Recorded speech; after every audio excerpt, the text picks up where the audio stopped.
Honorable Vice Mr. Chair? President, before I recognize you, would you like to take your oath? Yeah. I Mr. will only Chair. recognize you if you will take your oath. Okay. Okay. Let's do this. Please administer the oath of the Honorable Vice President. Your Honor, please raise your right hand. Do you swear to tell the truth, the whole truth, and nothing but the truth in this inquiry, so help you God? Yes. Yeah, oath has been administered, Your Honors. Thank you. I will recognize you now, Okay. Honorable Vice President. Yes.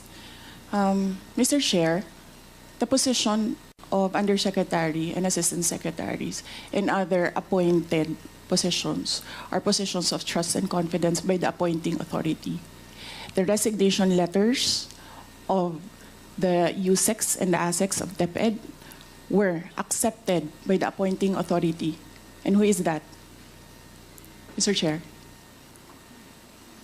The President of the Republic of the Philippines. Yes. It is not the Secretary of the Department of Education. So you ask the President of the Republic of the Philippines why he accepted the resignation of the USEX and the ASEX.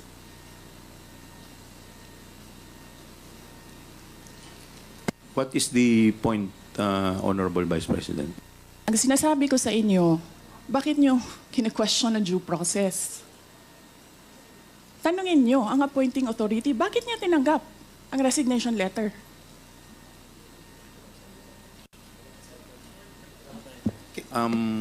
Madam Vice President, Yes, sir. we will, wala pa po tayo dun sa usapin na yon. Sa anong usapin, Later sir? later po sa binabanggit po ninyo. Sa anong Wala pa po tayo sa period of interpellation. Bubuksan ko pa lamang po ang period of interpellation. Yes, sir. Nandun na kayo sa topic. Hindi po tayo nag-i-interpellation Madam ngayon. Vice President, nag-uusap po muna ang mga miyembro. Yes, so, sir. please do respect. Yung Yes, mga, I am very respectful. I am dovetailing from Congressman Marcoleta. The appointing authority is the President of the Republic of the Philippines. Why are you questioning due process in a discussion of resignation of USEX and ASEX? Wala pa pong nagtatanong about that, Madam Vice President. Sir, kinontempt nyo Madam- na, sir, dinetain nyo na yung tao for due process. Madam Vice President, Sir, nasa loob ng detention ang tao because you questioned due process. Asaan ang explanation ng due process ninyo doon? Nasaan? Madam Vice Tinanong President, kita kanina. I'm sorry, sir. Tinanong kita kanina, sino ang appointing authority? USEC ng ASEC. Anong sagot mo? Secretary. Hindi mo pa po- alam. Hindi pa po ako nagsumasagot. Hindi mo. Nakita kita, sumagot. Camera. Kita kita sumagot. Sinabi mo, Mr. Secretary. Chairman, motion to Hindi suspend. ninyo alam for 5 lahat. minutes. 1 Na minute, ang reset. nag-a-appoint One ay minute President. suspension is declared by the Chair. Can we observe proper decorum, Mr. Chairman?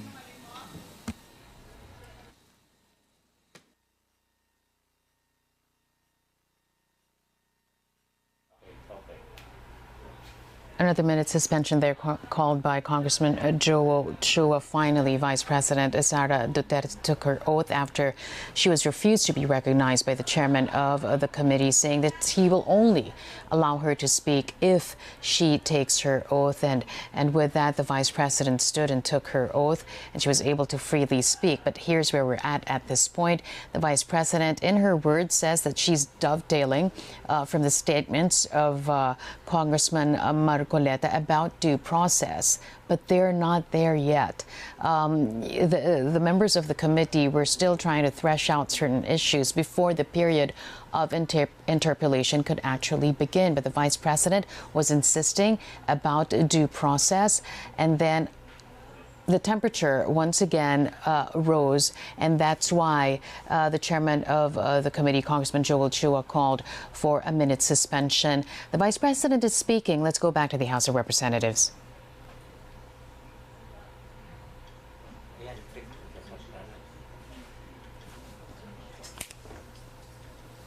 Yes.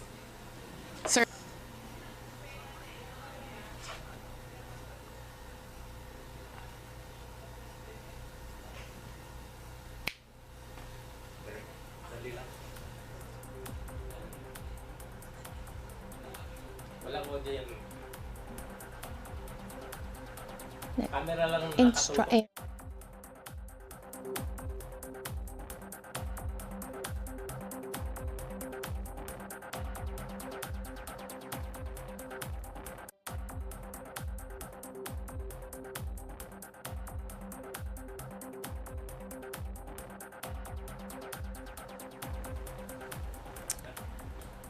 All right, we're still in the middle of that 1-minute suspension called by Congressman Joel Chua. The Vice President spoke very briefly. I do apologize for that. We weren't able to bring you the audio.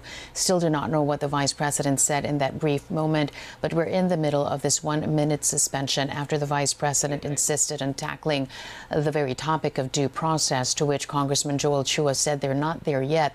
They haven't even begun the period of interpellation. The Vice President once again saying that she was just dovetailing from the statements of Congressman Rodante Marcoleta. You just see the members of the committee here just really trying to put some order into the inquiry. They were well on their way until the Vice President rose her hand and asked that she be recognized. Again, if you've just tuned in, the Vice President has finally taken her oath. She's now there seated. She is going to, I guess, present her statements. Members of the committee will now be free to ask her, and she's now going to be free to tell the truth and nothing but the truth, as she said as she took her oath. Again, I think we hear the Vice President speaking. Control, can you give me some guidance here? Mr. Go Chair. ahead. Yes, Madam Vice Yes. President. You need to reconsider that extension of your detention. It was illegal in the first place. You asked the President why he accepted the resignation. Do not ask due process. Mr. Chairman. Mr. Chair. Yes, Congressman Paduano. Congressman Nakop. Mr. Chair, Madam Vice President, if you have any question insofar as the actions of this committee are concerned, I think the proper remedy is for you to go to the court. Sir, I will go to court. Opo, pero Oo, that is pero your... araw-araw, you are depriving a person of her liberty while I await That is precisely the point, ma'am. the... If our action of detaining your chief of staff is against the law, I think the proper remedy, and I think you're a lawyer, Yes, sir. the proper remedy is to go to the court. Sir, do you really want to show the Filipino people kung anong kaalaman ninyo sa batas? Ang sinasabi ko lang po ay sundin Oo. po natin yung batas Kaya dito nga, sa sir, House. sundin natin yung Kasi batas. nandito po kayo dito sa bahay ng Kongreso. Yes, sir. Sundin natin yung batas. Why will you penalize, punish Yusek Lopez for an act of the President? Madam Vice President, that is the decision of the committee as a whole. Sana po respetuhin po ninyo. Yes, sir. Kung meron pong Okay. remedy, alam naman po ninyo bilang abogado na tama po yung sinasabi ni Congressman Akop, pwede po tayong mag-file ng relief sa court. Okay, sige, sir. Tinutulungan ko lang kayo, sir, kasi napapahiya ang Pilipinas. Ganito ba ang House of Representatives? Tinutulungan ko lang kayo. Maraming salamat po, Madam Vice President. With all due respect, Yes, Mr. Chair, Congressman I move that we Deputy strike Speaker out. Yeah, I move that we Suarez. strike out that last comment said about the House of Representatives. I don't think that is warranted. Neither is it fair to make statements such as that. So move, Mr. Chair. Second. Is there any objection? Hearing none, the motion is carried. And Mr. Chairman, Yes, Congressman may we Dan remind all the Fernandez. resource persons to address the chairman kasi nakakawala po ng respeto sa committee na to kung hindi po natin i-address ang chairman. Maraming salamat po, Mr. Chair. Thank you. We will now continue to the next item in our agenda. We will now proceed to the interpellation proper. The first to interpolate is the Honorable Congressman Akop.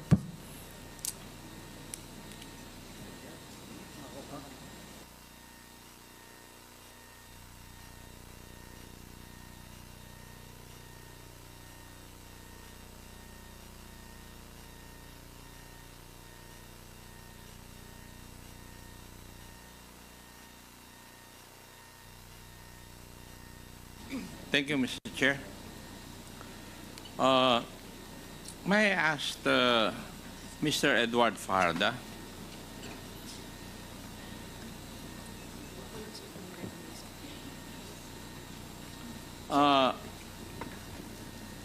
Mr. Farda, you were the special disbursing officer during the period when Vice President Sara Duterte was the Secretary of DepEd. Your Honor, Mr. Edward Farda, you're recognized. Your Honor, Mr. Chair, I confirm. Thank you. Would you also confirm the 3 land bank checks, each amounting to 37.5 million, were issued to you as payee and were encashed by you? Would you confirm that? Mr. Farda, you are recognized. Your Honor, I confirm. Thank you. And would you also confirm that you certified the correctness of the liquidation reports on the use of the DepEd confidential funds and in fact issued the corresponding certification? Would you confirm that? Mr. Chair, pwede pong paulit lang po nung question regarding dun sa issue ng certification. Congressman Acop, please continue. Please repeat. Yes, Mr. Chair. Mr. Farda, can you, did you certify to the correctness of the liquidation reports on the use of the DepEd confidential funds and in fact issued the corresponding certification? Mr. Chair, wala kaming kakampi dito, walang maka-point of order para sa amin. How can you ask a resource person without Madam giving him Vice- copies? Without giving him Mr. copies? Chair, point of Madam order, Vice Mr. Chair. President, please wait to be recognized. Give him copies. Point of order. What's the point of order of the Honorable Yes, Castro? Mr. Chair, Representative Acop is asking our resource person, why is it that the Vice President is batting? Yes, Yes, ma'am. the point of order Kasi is wala dapat kaming ganon. kakampi proper. dito, ma'am. Pero dapat Walang pakinggan maka- 1 minute point of recess declared by the order. chair. Well, point of order.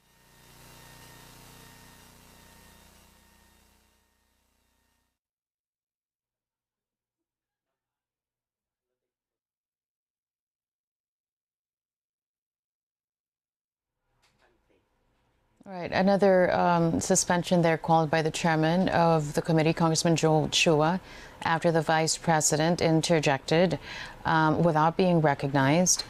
The disbursement officer finally there, and he was being asked about the how he was able to authenticate and verify these documents. You see Vice President there walking over to the committee, talking now to Congressman Joel Chua. She has been insistent on being recognized, even with, on speaking, I should say, even before being recognized by the chairman of the committee. A while ago, the vice president was talking about the due process and to ask the president, who was the appointing power, as to why he accepted the resignations of the ASECs and of the USECs. This sort of stumped the members of the committee because they weren't there yet. They were talking about the chief of staff of the vice president, and the continued detention and the extension of the contempt of the chief of staff of the vice president. But the vice president insisted on due process and saying that there was no due process followed. So from there, the committee tried its best to continue on with the interpellation. First up was Congressman Acop, and he was interpellating the disbursement officer of the office of the vice president when the vice president raised her concerns without being recognized by the chairman of the committee. There was one point when the vice president said that she was only merely trying to help the committee, even chiding the committee, saying that is this how they want it to be, in so many words, is this what they want to show the Filipino public, their knowledge of the law. Of course, that was sarcastic coming from the Vice President. She clearly wanted to say in her statements that she does not believe that the committee has any knowledge about the law or is not knowledgeable about the law, to which Congressman J.J. Suarez said that he takes exception to that. Session has resumed. continue, Let's go Congressman back to the Harap. House of Representatives.